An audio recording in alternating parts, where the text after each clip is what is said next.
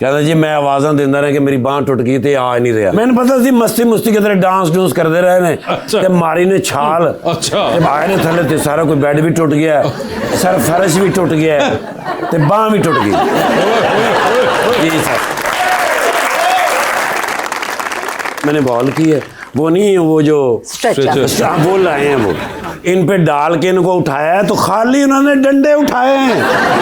वो कपड़े समेत नीचे ही पड़े थे कितने बंदे बुलाए होंगे उठा के नाला एम्बुलेंस में डाला सारा हॉस्पिटल लेके गए हैं उधर जिस वार्ड के अंदर उन्होंने कहा इधर रखें टेस्ट होंगे सर वो जो एक्सरे वाली मशीन नहीं एक ही पाँव रखा है अच्छा किरची किरची फिर प्राइवेट रूम लिया सर सबसे महंगा बेड वो लिया सर वो रिमोट वाला अब प्लस्तर हुआ है ठीक है उस पे ऐसे लिटाया है ठीक है पता नहीं कौन सा बटन दबाया है सर अच्छा वो बेड ही यूं हो गया